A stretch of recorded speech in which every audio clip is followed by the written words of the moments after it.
All right, well, good morning, everyone. Thanks for coming here this morning. We'll start with the Pledge of Allegiance. Pledge allegiance to the flag of the United States of America and to the republic for which it stands, one nation, under God, indivisible, with liberty and justice for all. I'd like to remind everyone to go ahead and silence their cell phones, and thankfully mine is. Meeting documents are available for review down next to where Commissioner Heiberger typically is. Commissioner Heiberger and Commissioner Karski are both gone today. They're both working on various aspects of the triage project with a group of people from Sioux Falls.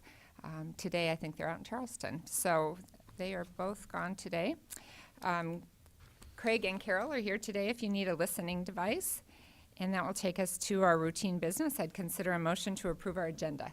So moved. Second. Motion and a second. All in favor? Aye. Any opposed? Motion passes unanimously. Next item is I'd consider a motion to approve the commission meeting minutes from June 4th, 2019. So move. Second. Motion and a second. All in favor? Aye. Any opposed? Motion passes unanimously. Next item is consider a motion to approve the bills in the amount of $460,462.04. Pay the bills. Second. Motion and a second. Any comments? Commissioner Barth? Madam Chair, this week's bills include $191,000 in transfer to Metro Communications, which includes a substantial portion from the city, but also our share. Okay, thank you. Any other comments? A motion and a second. All in favor? Aye. Any opposed? Motion passes unanimously. There's several reports there that I'd recommend for folks to look at. The Minnehaha County Coroner Report for April 2019, as well as the County Highway Report project update, shows a lot of work being done this summer by the Highway Department, and it's really a great way to keep tabs on what roads are getting improved this year and what roads are not. You might want to avoid for a while during the construction season. Next item is personnel actions. I'd consider a motion to approve routine personnel actions. So moved. Second. Motion and a second. All in favor? Aye. Any opposed? Motion passes unanimously. Next item is to consider a motion to approve hiring Michelle Boyd as the Sheriff's Office Programs and Services Manager. Carrie Deaver, good morning. Good morning, Carrie Deaver from Human Resources. This is a special commission action request because Michelle is retiring this Friday, and this would allow her to start as a variable hour or a part-time employee next Monday. We're anticipating this will be about a 3-month part-time basis, and then she'll convert full-time to that new role. I would move for approval. Second. Motion and a second. Any comments? Commissioner Barth? I just would say Michelle has been a very valuable member of our county administration for all the time I've known her, and I know that she's done great work in the past and will do great work going forward. Thank you.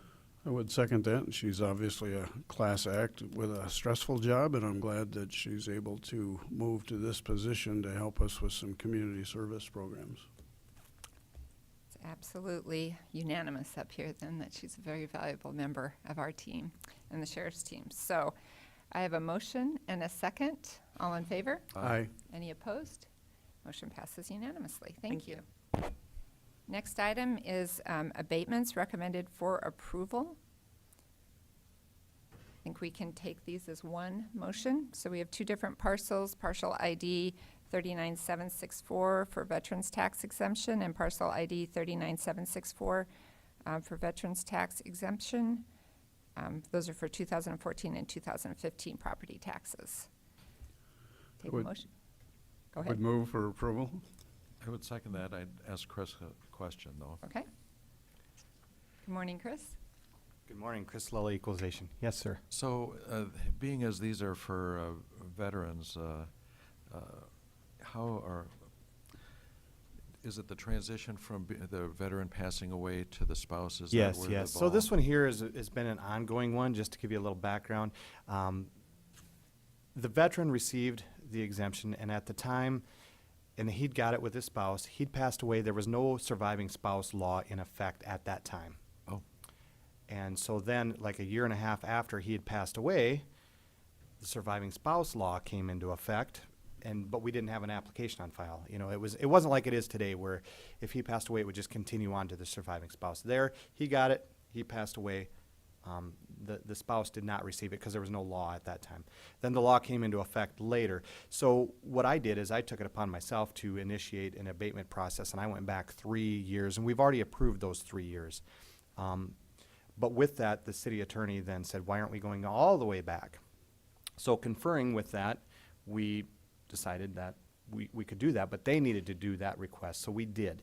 So we went clear back to 2010 when the law came into place. Now we've conferred again, and you're going to have some other ones, the 10, 11, 12, and 13 years that are going to be coming that now we've discovered that they're limited through that limitation of abatement. So there's going to be some more coming that I'm going to be recommending for a denial on this, but these are the last of the approvals. So 14, 15, 16, 17, and 18 have already or will be approved. So, Madam Chair, you know, with the property tax freeze for the elderly, you have to apply every year, but this is a one-time deal. this is a one-time deal. Yep. No annual application on this. As long as the class doesn't change, the ownership doesn't change, they don't move, things like that. So, Okay. Any other questions? Okay. Roll call vote, please. Barth, Aye. Benega, Aye. Bender. Aye. Motion passes unanimously. Thank you. Next item is notices and requests. There are none. Item 8, planning and zoning notices. There are none. Item 9, petition for compromise of lien. There are none. This takes us to opportunity for public comment. If there's anyone here today who'd like to speak about an item that's not on the agenda, this is your opportunity. Good morning. Good morning. My name is Tom Lawrence, 5120 South Greystone Avenue. I'm here representing sdvoice.org. Since the 1890s, South Dakotans have had the right for initiative and referendum to place ballot questions before the voters. We were the first state in the union to have this. It's a cherished South Dakota right. It's been used many times over the years, been supported by Republicans, Democrats, Independents, like myself, people of all political stripe. That right is being severely restricted by the South Dakota state government. We, with sdvoice.org, are trying to return to the law as we've had it for 120 years. We're asking people to sign petitions, both referendum and initiative, to restore your rights. If the law goes into effect, people have to wear a government-issued badge. Right now, currently, you have to ask permission to circulate petitions. That's never happened before. They're asking you to list your home, your phone number, your email address. I signed up some 70, 80-year-old women to circulate petitions for us last week. We have more than 200 people around the state circulating our petitions. They're afraid about putting their personal information out there, but they're still doing it because they realize it's the right thing to do. We must turn back this government intrusion upon our rights. We've had the right to petition our government, to place issues before us on the ballot since the earliest days of statehood. We're losing that. And that's why sdvoice.org is asking people to sign these petitions, to sign these questions, to get these 2 on the ballot for 2020. That's what we came here for today, to ask you as a panel, as individuals, as citizens, and as South Dakotans to support this. This is very important to us. This is not a partisan issue. We accept support, and we're getting it from Democrats and Republicans and Independents. People must have our rights restored. What the legislature has done to us these last 2 years is flies in the face of our state's tradition. This has been an issue that's helped people in many ways to say, wait a minute, the legislature, the government is not responding to us. I want to put an issue on the ballot. Now it's severely restricted. It's very cumbersome now to do this, but we're still making these efforts because we believe people should have this right. So thank you. I want to come forward today and ask for your support. Also ask for your signatures. I know that Commissioner Barth has already signed these, and I wish other people here would as well. I will be available here today. We have people across the community and across the state collecting signatures. We have until June 27th to turn these in. We do feel if we get on the ballot, we'll win. South Dakotans want to have their rights. They want to have a right to petition the government and make their voices heard. Why is it being blocked? It's happening nationwide by a large group that's trying to stifle the voice of the people. We're trying to restore this. It's a right that we've had since the 1890s. Let's not lose it now in the 21st century. Thank you very much. Thank you. Is there anyone else here who would like to speak during public comment about an item not on the agenda? All right.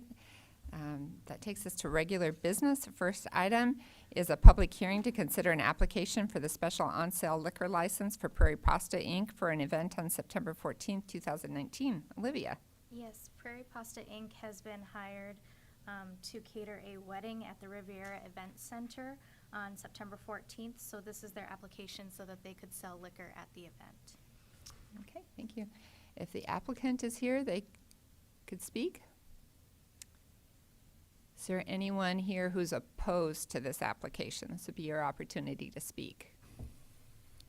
Madam Chair, a question for Olivia. No one has objected to this, right, with the Sheriff's Department or anything? Correct. I have not received any objections or concerns from any of the departments. I'd make a motion, Madam Chair, to approve the special on-sale liquor license for Prairie Pasta for an event September 14. Second? Motion and a second. Roll call vote, please. Yes. Benega? Aye. Barth? Aye. Bender? Aye. Motion passes unanimously. Thank you. Next. Madam Chair, I'd just Yes. make a comment that for those of us, for those watching us, I'm sure the tens of thousands, with only 3 commissioners here, we have to act with unanimity. And so keep an eye on us. I will do that. It's easier because I don't have to look down both sides. I can just keep my eye right on you two troublemakers. So, all right, that takes us to item 11, which is a presentation on St. Francis House statistics for restitution and fine payments to South Dakota counties. Julie Becker, good morning. Julie Becker, Executive Director of the St. Francis House, 1301 East Austin. I come to you today to present some information. We just got done with our United Way application presentation, and many of the people on our basic needs panel suggested that we provide some of this information in detail to more of our city government people as well as our county government. And so what St. Francis House is about, besides our zero tolerance and people being required to work, we also require our guests to pay their debts back to society. And one of those key components, as you can see here, is they have to pay their restitution and fines back to South Dakota counties. So fortunately, I had an intern who I gave this nice assignment to go back into our financials to look at what we've paid starting July 1st of 2015 to January of this year. And we have paid just over $659,000 back to South Dakota counties on our guests' behalf, with almost $195,000 of that being to Minnehaha County. And I will tell you that this information is to provide to you so you know what is being given back to the county and that we're holding people accountable. But I also believe that this is one of the key components that has been very successful in our capital campaign to build a new facility, that we've raised that $5.5 million in approximately 9.5 months, because we had that period with United Way that we weren't able to raise the funds. So our basic needs team wanted us to present this to the county to say, were you aware of this? And that we wanted to continue to be a partner with the county to show that as an agency, we are holding our guests accountable. So, any questions? Any questions? Madam Chair. Commissioner Barth? Julie, it's good to see you again. Tell me how you are able to, say, get these funds from your clients. Well, when our guests are working, they are required to deposit 100% of their income in an account that we establish at the St. Francis House. And 50% of that they cannot touch, because when they leave, those are the funds that we want them to pay for their own rent and deposit instead of going down to County Human Services asking for help. The other 50%, that is what they have to budget, just like the rest of us do, to paying their debts. And so this is what we do, is we get the information from the clerk of courts as well as the county auditor, and we find out how much they owe, and then we make a payment plan that when they're with us, we want them to be paying off as much as possible. We had one lady who stayed with us almost a year, and she was debt-free with Minnehaha County, and she paid $11,000 back. That's what her total bill was with the county. Madam Chair. Let me just say that we are very appreciative of people that make regular payments and stuff on their liens with the county, and certainly we're ready to give them a little more latitude than those that suddenly show up with an inheritance and don't want to pay anything. Right.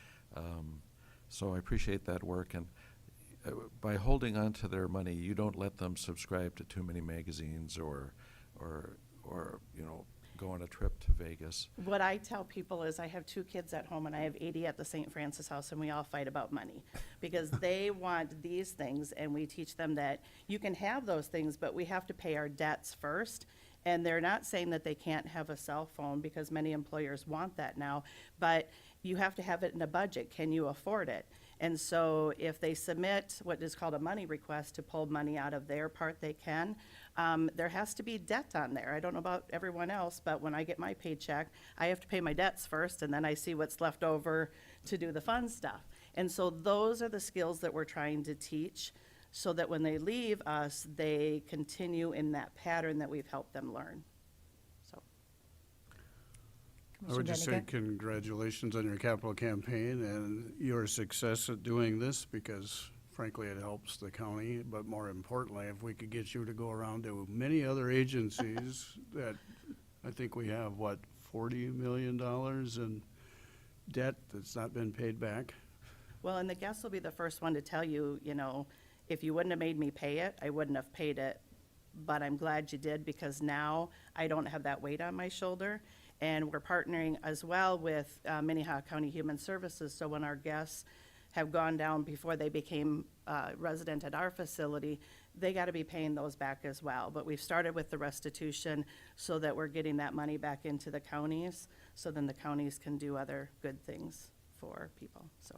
You might want to teach classes for us and then have a second kind of income for your organization and some of the debt that you collect. Well, it's not easy, but we've got a pretty fine-tuned machine now of showing them that, you know, this is their money and how it grows, and partnering with some of the financial institutions in our community to teach them, because they don't always want to listen to me, but if someone else comes in, it reinforces what we're trying to teach, so. Well, thank you for taking the Yes. time to come here this morning. Yes, no I agree problem. that this is a, Well, and we're Um, going to continue to keep doing this, so. all right, thank Okay? you very much. Thank you, have a good day. Okay, that takes us to item 12, which is I'd consider a motion to authorize the chairperson to sign amendment number 2 to the Joint Security Protection Agreement between the State of South Dakota, Department of the Military, and Minnehaha County. Keith Winya, good morning. Hey, good morning, Commissioners. Keith Winnie, Air Guard Division Supervisor. This amendment, the second amendment, is to decrease the initial funding amount, $4,169.01 from the original agreement price. This is a typical funding move that they do each and every year. It's just the price difference between what the NGB, National Guard Bureau, sets forth in the original agreement. And then when the federal funding drops down, that's the price difference. So if you remember last year in June, there was a price adjustment of $465. So we do it every year. It's just whatever actual money the feds send down to compare it to with whatever it says in our agreement. That's the price adjustment. So this one is just for the chairman to sign the agreement with that price change of a deduction of $4,169. Are there any questions for Keith? Bless you. I would make a motion to approve the Air Guard Protection Agreement amendment. Second. Motion and a second. Any further comments? All in favor? Aye. Any opposed? Motion passes unanimously. And then you get another one. Yeah. So you could go This ahead. one is number 3, and this will give us an additional $109,000, or $109,800. So they would take away $4,000 and they give us back $109,000. So that's kind of nice, right? So that will leave our final budget at $1,026,000. This will be more than enough to cover all our expenses for the year. In fact, we'll probably have a surplus in personnel services money at the end of the year, so we'll come up with projections too. That way we can probably utilize that money to buy needed equipment for the officers out there and stuff like that. But that will come at a later date as soon as we get those projections done for you. So, but my request is the chairman sign that agreement as well. Madam Chair, gives me great pleasure to make this motion and accept more money. I'll second that. Yeah, not a bad deal. I think this is the kind of thing that mystifies taxpayers about the lots of forms of government, but I'm certainly not going to be one to object to it either. So I have a motion and a second. Any further comments? All in favor? Aye. Any opposed? Motion passes unanimously. Thank you All very right, much. thank you. Mhm. Next item is to consider bid results and award recommendations for jail kitchen equipment. Warden Gromer. Good morning, Jeff Gromer, warden at the jail. I've got a couple of bid responses back that I'd like to ask approval to enter into the contracts to acquire the equipment. The first would be the kitchen equipment. We put out a bid for a large number of, a bid request for a large number of kitchen equipment to kind of go along with the jail expansion and outfit the kitchen for the increased number of inmates. That bid came back with Cooks Incorporated providing the lowest bid with exactly the requested items, and I'd like to move forward with arranging a purchase agreement with Cooks to acquire those items. Any questions for Warden Gromer? My only question, Jeff, would be, was there a line item in the budget that addressed this particular amendment? We have a line item in our FF&E budget for the jail expansion, as well as, if you recall, I asked to carry over some 2018 budget surplus to apply to 2019. The question that I would figure out with the group working on the jail expansion would be whether we use FF&E funds for this particular purchase or use the carried over funding. And I don't think it really matters because it's likely all going to be used at some point in time. It's just a question of which to use first. Thank you. Make a Any- motion to approve the Second. jail kitchen equipment bid. I was anxious to second that. So we have a motion and a second to award the bid to Cooks Direct, Inc. Correct. Roll call vote, please. Barth, Aye. Benega, Aye. Bender. Aye. Motion passes unanimously. That takes you to your next item, which was The next item is along the same line. It's a request to move forward with the purchase of some furniture for the new jail. This would be inmate-specific furniture, specifically tables, chairs for the new jail, as well as inmate property totes. That was put out to a bid, and Norix Group Incorporated responded with the bid that most closely met the criteria requested in the bid specification.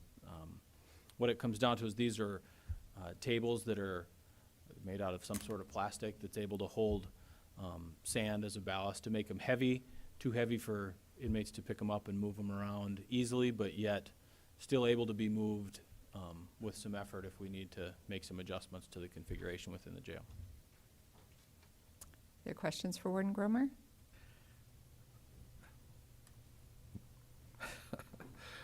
Struggling not to say something, but I'll make a motion to approve this contract. Second. It's a motion and a second. And I would just clarify that my understanding is the reason the Pheasant Land bid was non-conforming is because they didn't include the type of table that you just described. Correct. The Pheasant Land bid didn't conform to the specifications. They bid a metal table that bolts to the floor, which dramatically reduces our flexibility to make adjustments to the configuration of those once they're installed. Okay, so we have a motion and a second. Roll call vote, please. Benega, Aye. Barth, Aye. Bender. Aye. Motion passes unanimously. Thank you. Okay, so that takes us to item 16, and we consider the following motions on 4 Highway Department capital assets. DJ Boothie, good morning. Morning, Commissioners. DJ Boothia, Highway Superintendent. We have a number of different requests today from the Highway Department regarding some surplus items that we have gotten rid of over the last several months. The first one is asset number 1063. It was a 2013 skid steer that was flooded during a flooding event.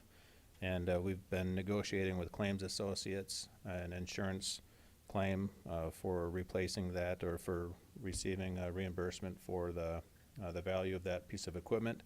We've successfully negotiated that and received a check in the amount of $58,500, requesting commission action to direct which fund to deposit that insurance payout into. And as you're aware, the commission has the ability via statute to deposit it into the fund that was used to purchase that equipment originally, which would be the highway fund, or any other fund in the county government. So I'm requesting you to deposit that into the highway fund, and I will stand by for any questions on this particular item. Any questions for DJ? Madam Chair. Commissioner Barth? So declaring them surplus and is one motion, or is the distribution of the funds a second motion, or is it all one? It can be either. So I would entertain one motion if somebody's inclined to do so.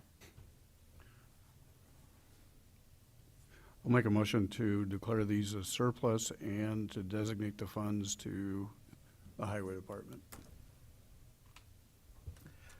Is there a Madam Chair, second? I will second that, although I think I believe that the general fund is in greater need of funding than the highway fund. And I will have a comment also. Okay, so we have a motion and a second and a comment. DJ, how did these pieces of equipment happen to be flooded? This particular item was being used on a construction site last fall during a large rain event, or before a large rain event, and the operators parked it, I would say 150 feet away from the bridge that they were working on, and the water raised so fast, so high, that it actually undertook the entire piece of equipment. We have pictures of it with just the very top of the roof of the probably 6.5 foot tall skid steer that's barely sticking out of the water. And so we did an investigation. We don't think that there was significant negligence or anything like that by the employee, but it was caused by a flooding event. Madam Chair, I just would comment that I've heard citizens complain that they think that some other equipment and other groups might have been left intentionally to be knocked out in order to be replaced with new. I certainly don't believe that in your case, and I certainly support what we're doing. Okay, so we have a motion and a second. Any further comments? I'll Commissioner just make Benega. my annual comment about that. Jeff's comment in reference to the funding source. I don't believe that highway department funds were designated originally to be used as a fundraising source for other departments. And frankly, I do agree that the general fund does need the money more than the highway department, but they were designated for a reason, and I think they need to be returned to that fund. I would comment that I appreciate Commissioner Barth being a team player today, because I know that that is his thinking, and that typically the remainder of the commissioners, while they agree with the sentiment, believe that the funding source is the highway department, and we should not take advantage of that, similar to what Commissioner Benega said. So, because we need unanimous votes today, I appreciate that. All right, so I have a motion, a second. Any further comments? Roll call vote, please. Barth, Aye. Benega. Aye. Bender. Aye. Motion passes unanimously. Thank you. So that takes us to the next item.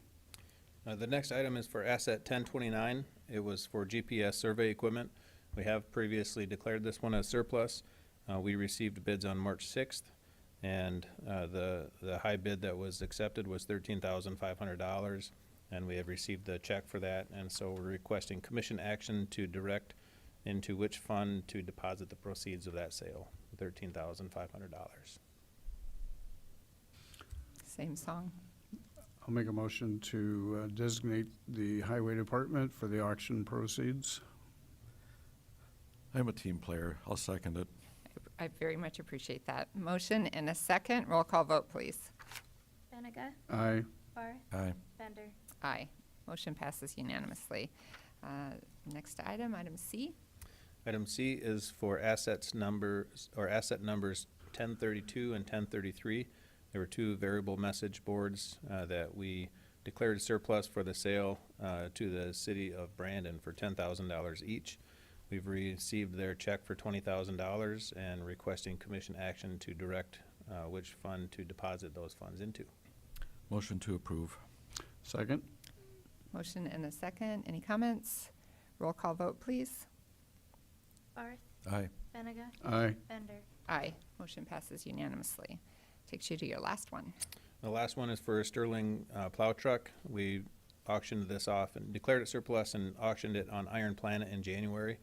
And the funds received from that auction minus the fees and the commission that was paid to Iron Planet is for a total of $12,270, and requesting commission action for direction for which fund to deposit those funds into. I'll make a motion to designate the highway department for the auction proceeds of the Sterling plow truck. Second. Motion and a second. Roll call vote, please. Benega, Aye. Barth, Aye. Bender. Aye. Motion passes unanimously. Thank you very much. Madam Chair, just so that our audience understands, with 3, we do have to act with unanimity, but also the chair cannot make a motion or second a motion. And so Gerald and I have to do all this extra work. I was going to say, you get all the fun over there. So But anyway, that's part of the deal today. we all have rules we have to follow. So, all right. Thank you for clarifying that. All right. That takes us to item 17, which is a brief presentation on the Minnehaha County Board of Illness. Jim Oste, good morning. I purposely did not eliminate that word when I read that out loud, so. Good morning. My name is Jim Oste, and I'm one of the co-chairpersons of the Minnehaha County, Lincoln County Board of Mental Illness. I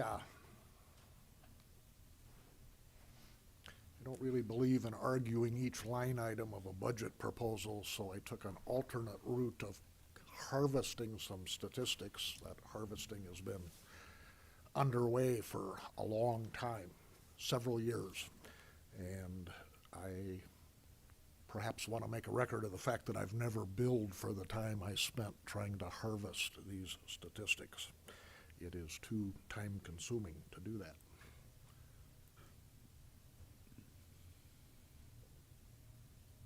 There we go. Can you manipulate this for me, please, and bring up the first page? I labeled each page as an unofficial set of statistics because I don't know any other way to do it. I don't think there is such a thing as an official statistic for our board.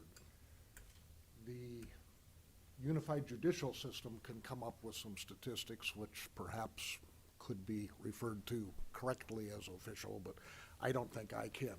Different sources come up with different numbers, and you could, if you studied this hard enough, find some of those discrepancies yourself. So I choose to call them unofficial. The discrepancies are small in the greater scheme of things. The first document that I submitted to you is a budget dollar per petition analysis from 2007 until 2018. 2007 was a year when you and Scott Peters, my predecessor, put into play the Minnehaha County Mental Health Services website and the File Vista Law Enforcement electronic petition filing websites. And that's probably the beginning of when we could have statistics that we could really look at and talk about and think about and rely upon.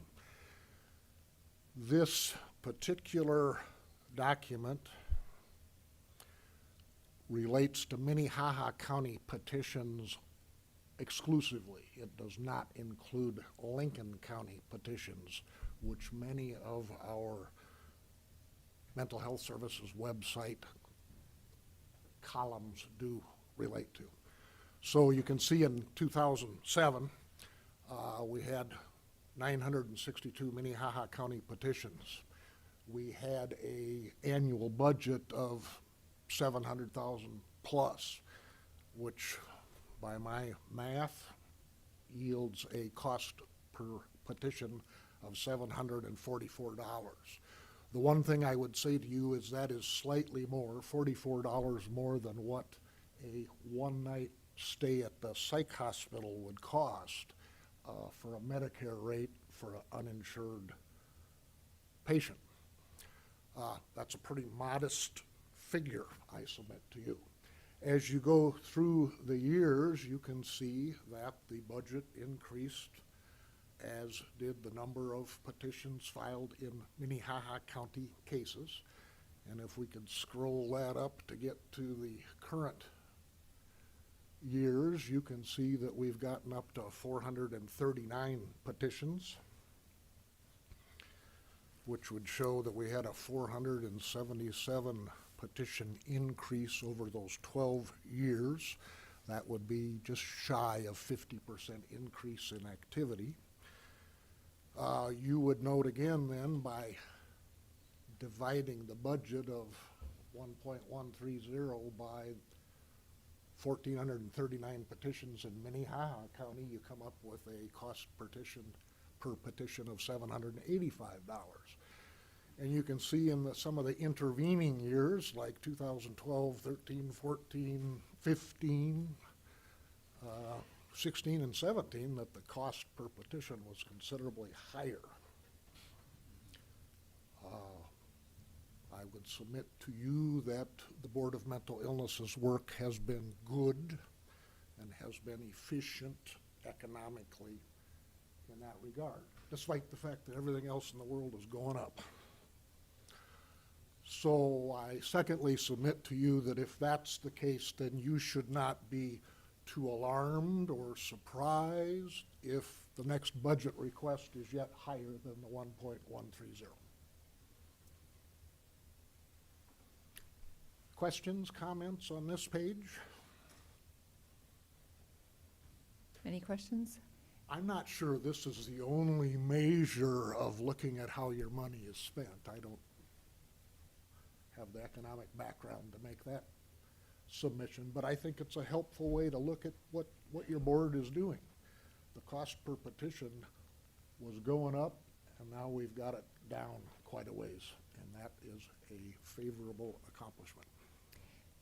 Jim, I'm just curious about trends and, the increase in the number of petitions, and if you have any feel or explanation for the cause of that and where it's going. I think it would be a feel rather than anything tangible that anybody could point to, but it's all going up. I don't know, in the same sense that we have more child sex crimes, we have more pornography prosecutions, we have more drug cases. It seems like some of the ill elements of our society are increasing, and this is one of them.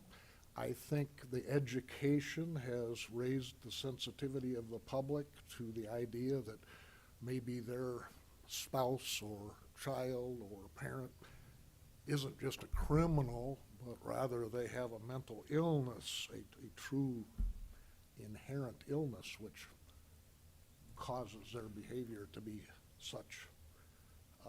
So I think the numbers are going to go up. I think you compound that when you realize that the abuse of drugs, both illegal and prescription, is very much occurring, and we don't, as a society, state, local, federal, really know what to do about that. We don't handle it very well, I submit. The increase in the number of substance-induced delirium illnesses is profound. It's very hard to keep track of that. I couldn't quote you numbers, but I could give you my feeling that we see it every day, and that it's presented in the form of a patient who is very manic and agitated and angry and obviously not normal, and they're hospitalized for several days, and they meet a psychiatric diagnosis of substance-induced psychosis, and then it's almost like flipping a light switch, and they wake up and, what am I doing here? What do you mean I said that? What do you mean I did that? And then they're basically free or safe to go about their affairs. Okay, thank you. I don't see any great hope for our community or any other community in decreasing these numbers. They're gonna go up just like the work of the state's attorney's office continues to multiply. The next document is statistics by month for the 12 years since we started having a website. You can see, and these numbers would be joint Minnehaha and Lincoln County numbers. They're not just Minnehahas. And that's in spite of the fact that Lincoln County does not cooperate very thoroughly with this resource. Nevertheless, you can see in the 2007 and the 2008 column that a monthly number of 100 or more was fairly rare, not common by any means. And then if you go out to 16, 17, and 18, you see where we are setting new records every month with the total number of petitions that are submitted to us in the joint Minnehaha-Lincoln County Board. Besides the general increase in the numbers of people who meet criteria, this is a confirmation of the HSC crisis that I've been talking to you folks about for 4 or 5 years. I think it was in September of 2015, about a year after I started, HSC decided that they were going to shut down several units. They didn't have enough doctors, enough nurses, enough staff. They reduced the number of beds. Unlike previous days where if the board chair or the board believed that a person deserved long-term psychiatric hospitalization, and they could send just about everybody they wanted down to HSC at a cost differential of about $600 a month rather than $700 a night at the Sioux Falls hospitals, be they Avera or Sanford. We don't have that we don't have that resource, that privilege, that horribly huge money-saving opportunity. And that caused us to keep more patients here. We couldn't get them down there. We couldn't release them out of concern for the fact that they met criteria and they were dangerous to themselves or others or unable to care for themselves. So the numbers just kept going up. And we engaged in pretty serious quarrels with HSC about the medical stability of people. HSC, on their part, did come up about that time and make a contract with Avera Behavioral Health, whereby they agreed, once they had cleared or accepted a patient submitted by a county board of mental illness, they would pay the Avera Behavioral Health Center instead of the county, which was valuable for us. But during those times is when they practiced medical stability as a bar to accepting Minnehaha County patients and paying for them. So we had many, many quarrels. You can see that we went from, well, what is the average? I don't even think the average is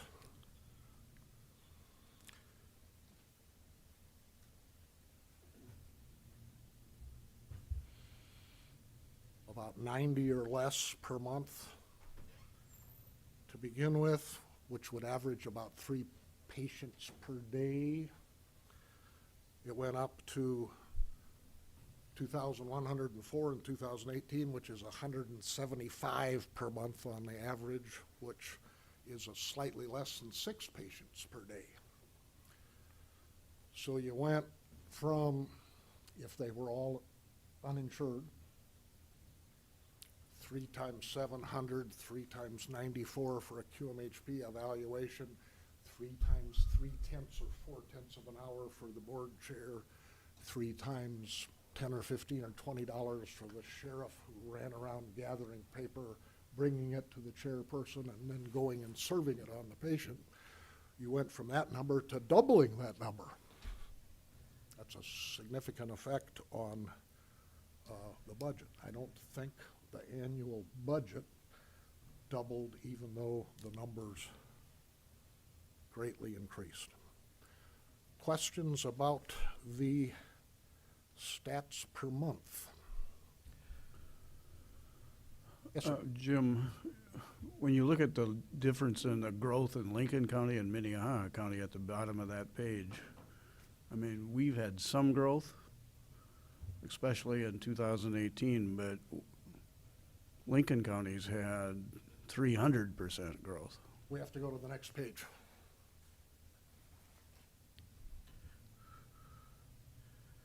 Minnehaha County, Lincoln County annual petition totals.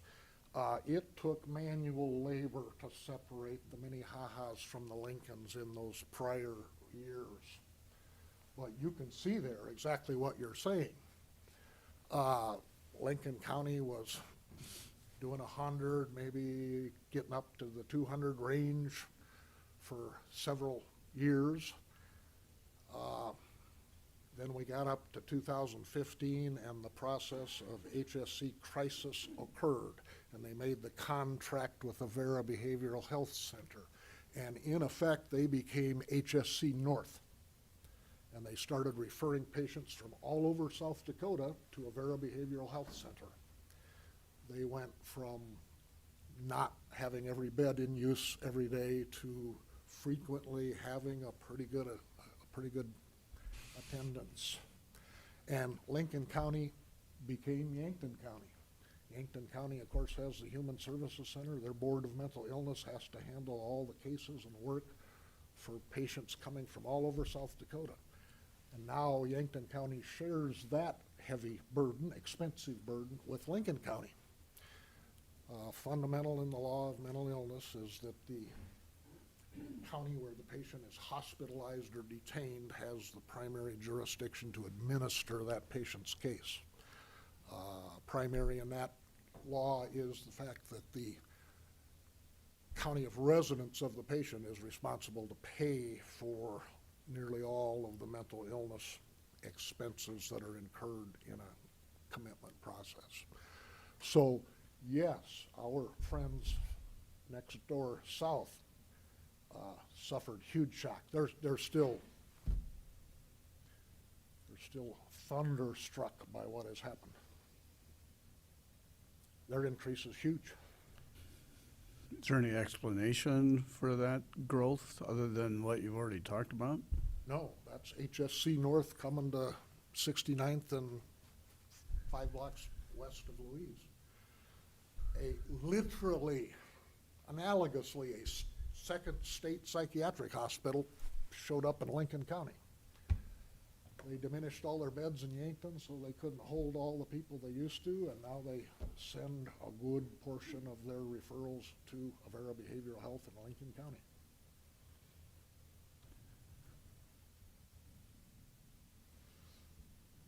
Any other questions? Well, my question is, does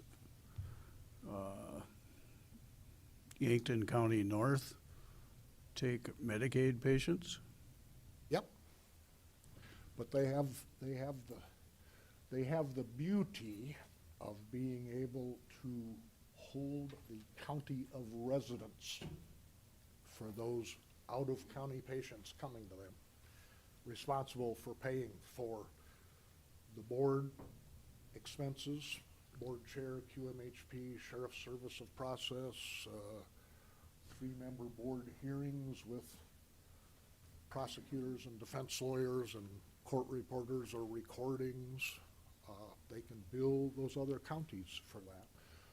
But it takes a mechanism inside your auditor's office to handle that. Lincoln County's an old hand, or Yankton County's an old hand at that. They're good at it. They got it down to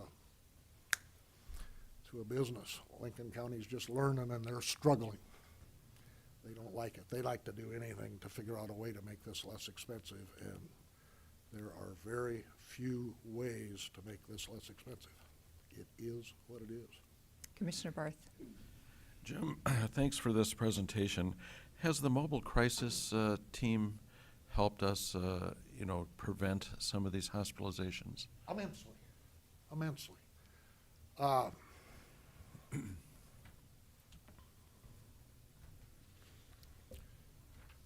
They probably safely de-escalate and divert just shy of 500 patients per year.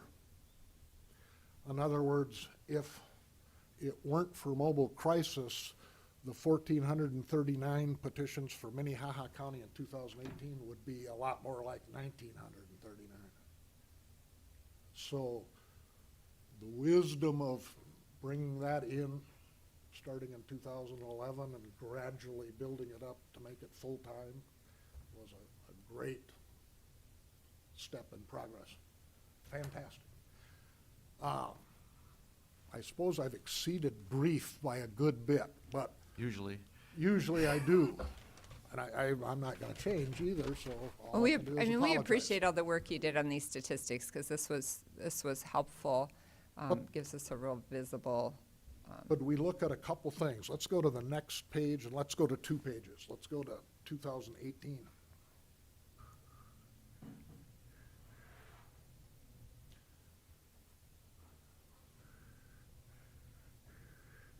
Yep. Okay, in the NI column, that's no insurance.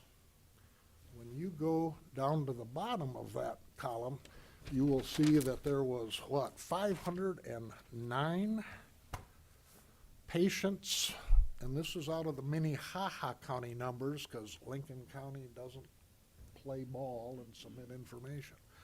But 509 out of 1,439 were uninsured. That comes up to 35% of the people. That means for each one of those patients, basically, you paid about $1,000 for the initial night's stay at the hospital, the required 24-hour QMHP evaluation, the 3 to 4/10 of an hour of board chair involvement, $20 maybe worth of sheriff's involvement, plus some, I'll call them incidental, but that's not accurate, not correct. Some medical bills for testing and such. That's a significant figure. There's a column headed with 0.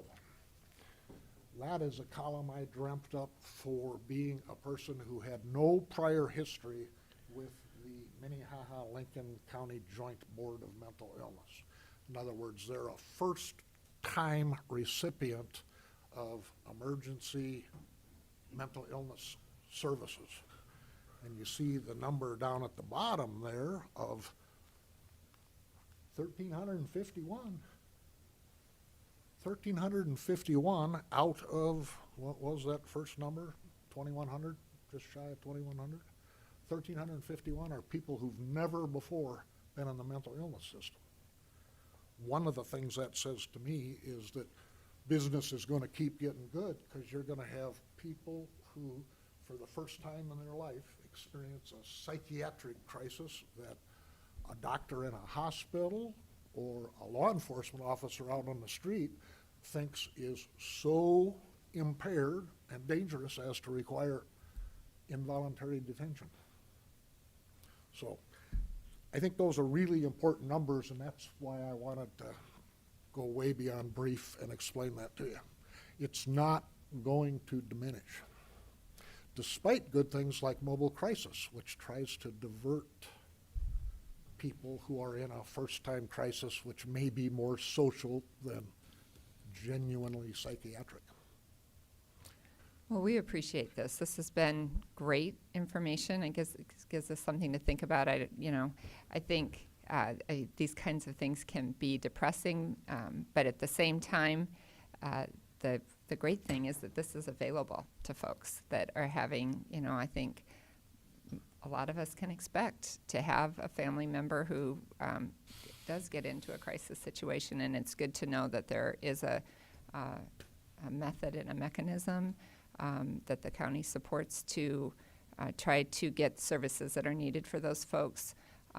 And, be it mobile crisis or be it your board, that is available. And I don't think any of us think this is a problem that's going away, but we appreciate the work that you do. And I really appreciate these statistics. I want to spend a little more time with them. I think that there's lots to be learned there. So we appreciate the manual labor that went into it. So thank you. Madam Chair, Commissioner I would Bright. just say, I think that most of our citizens in Minnehaha County don't understand that we have this burden as a county, and that the tons of money we spend on it. But it also relates to, on a statewide level, where the administration and the legislature have abdicated their responsibilities for HSC, for Redfield, for the penitentiary, for the highway, and guess who gets to pick it up? We do, in the county. And by the way, they've never given us any more money sufficient to cover these expenses. But I think that we as citizens need to demand that those that we send to peer do something. That they didn't raise their taxes and they had a balanced budget doesn't tell the story at all. They dumped it on you. Let me Thank you. tell one more little story here. Well, can we let Yeah, Commissioner Benega sure. go first? Jim, if I could ask just one quick question to make sure I understand that comment, but does the mobile crisis team attend every petition that you've recorded here? No. By statute, only a QMHP in a hospital can summon mobile crisis assistance when that cop or QMHP doctor, if you will, in the Okay. hospital, believes they have probable cause to put somebody on a hold. We are extremely fortunate to have the law enforcement response that we have in our community, by the city and by the county. I mean, they are doing it. They are really invested and committed to making this work, and they do make it work. The QMHPs in the hospitals, the ERs, the hospitals themselves are not so committed. They do not make use of it. They will not allow a mobile crisis team member to enter their facility to engage in de-escalation or diversion efforts.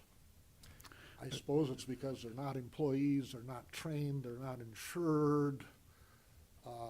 They have an unusual, excessive fear of being sued for malpractice. If you say, I have the flu so bad I wish I was dead, they will put you on a hold, which is not the meaning of dangerous mental illness at all. Thank you. Commissioner Bart? This is an anecdotal thing, but when Gordy Swanson was our chief civil deputy, there was a case down at HSC where someone from another county checked in down there and then got a visit from an elected official in their county and told him, don't tell him you're from here, tell him you're from Minnehaha County. And otherwise we're going to cut your family off of the assistance we're currently giving them. And the guy changed his story and claimed to be from Minnehaha County. True story. Anyway. All right, thank One you. of the things I do is check out those kind of stories. I have the best law enforcement in the world to check them for me for the most part too, so. All right, well, thank you. Thank you for taking the time to be here. That takes us to item 18, consider a motion to approve the 2020 to 2022 Minnehaha County Deputies Association contract. Carol Muller. Good morning, Commissioners. Carol Muller, Commission Office. I am pleased to bring to you today, on behalf of the county's negotiating team, a contract for the Minnehaha County Deputies Association, and this would be effective basically for 2020, 2021, and 2022. So it's a 3-year contract. We have some some changes in reclassifications that came along with this that were supported across the board by people. Reclassifying the pay grade for certified civil process servers from a grade 13 to a grade 14. reclassifying correctional systems operators from a pay grade of 9 to a pay grade of 10, and we are eliminating the correctional officer in training classification and converting employees to pay grade 13. So we're pleased to bring that forward. Along with that, the pay matrix is basically what we refer to as a 3-2, 1.5, 3% first year, 2%, then 1.5%. And we do have language in there, which we've always had, which is that if there is a general increase given by the commission to the general employees, that the union members would receive that also. Adam Zizka is here today from the Deputies Association and speak very highly of their group and the work that they do. So for you, ask your signature on this. Any questions for Carol this morning? If not, I'd entertain a motion. I would make a motion to approve, and I do have a comment. Second. Motion and a second. So Commissioner Benega? Well, I would just say in the length of time that I've been around, I have to tell you, your staff, Adam and his group, this has been the most smooth, friendly, complete contract in a short period of time that we've ever had, and we do appreciate that very much. It's been awesome to have everybody's buy-in, so to speak, right from the beginning, and I'm glad it all worked out. Any other comments? Thanks to both teams. Absolutely. All right, so I have a motion and a second. All in favor? Aye. Any opposed? Motion passes unanimously. Thank you.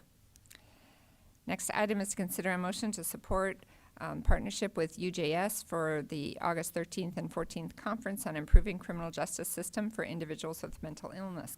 Carol Muller. Thank you, Commissioners. Carol Muller, Commission Office.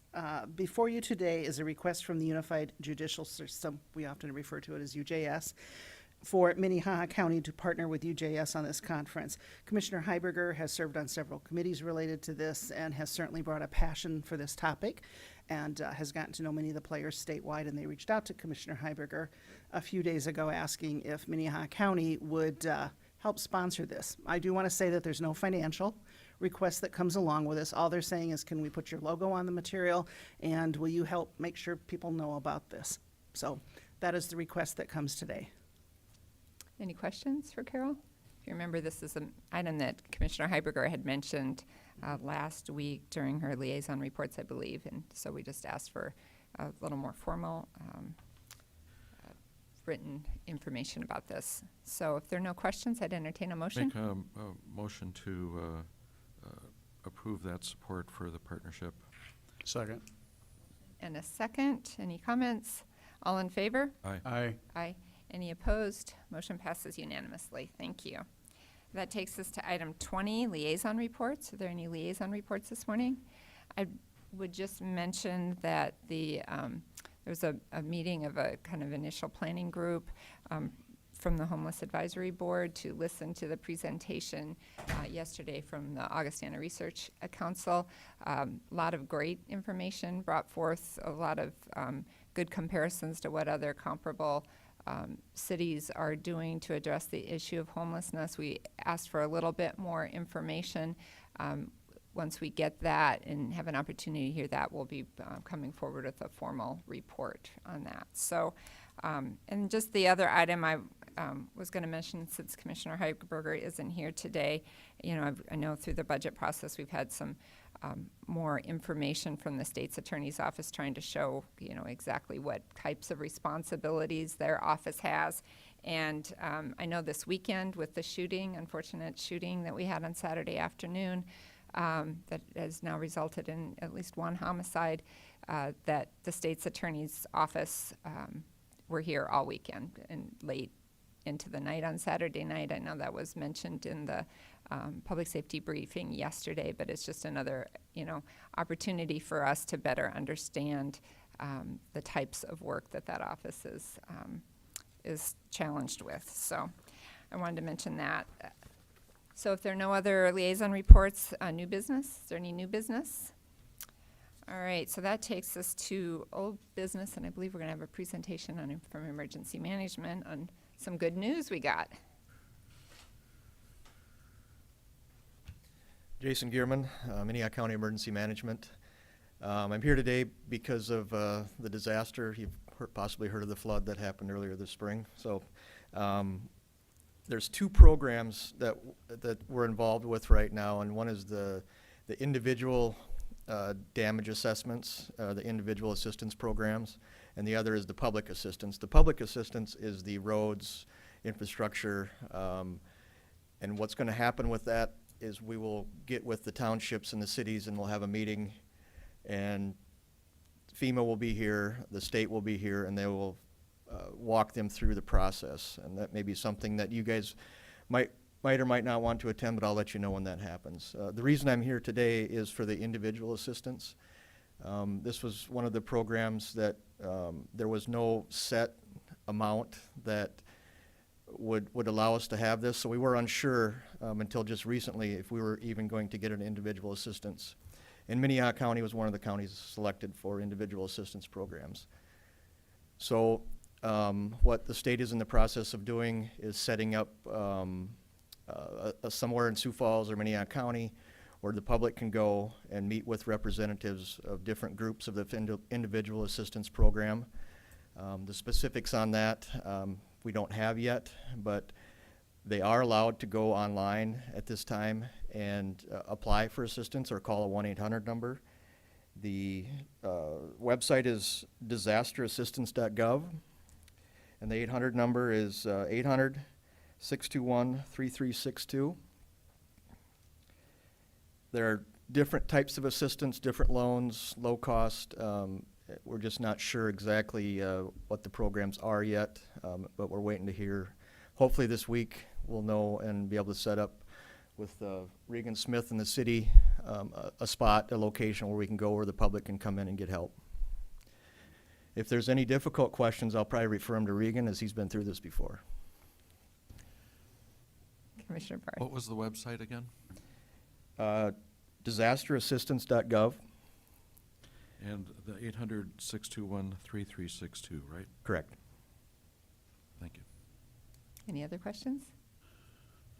Madam Chair, I do have one more question. Okay, Commissioner Barth. How are the townships doing on getting their reports in? They're working on them. Some townships, many of the townships have submitted. I've got a couple that haven't submitted anything, but that doesn't exclude them from the program. There's the preliminary number and then there's a follow-on number? Yes, then there'll be a more detailed financial reports where they need to have bids, whatever FEMA says that they need, they will have to come up with, and it's a fairly detailed process. It's different than the past. They're putting a lot more requirements on the townships. FEMA used to come and do it all, but now they're putting more responsibility back to the townships and the cities. Any other questions? So you'll be coming back to us with some additional information when you get a date and Yep, set up. and we'll put it out to the media to get everybody involved. We'll put it on our website, Twitter. The city's putting it all over their social media, so hopefully everybody will get the message and everybody will get in that can get in and get some help. Okay. Anything else? All right, thank you very much. I appreciate you coming this morning. All right, any other old business? I'm sure I just comment that we're still working on the budget and those meetings are open and they're actually being recorded now and you can see them on our website. And it's going to be a difficult budget year. We're very likely to be opting out for a significant amount. Pay attention, citizens, and come and see what we're working with. All right, thank you. That next hearing is, budget hearing is next Wednesday at 8 a.m. All right, if there's nothing else, we do have an executive committee meeting today, so I'd entertain a motion to recess the Minnehaha County Commission. So moved. Second. Motion and a second, all in favor? Aye. Aye. Any opposed? Motion passes unanimously. We'll take about 10 minutes and reconvene.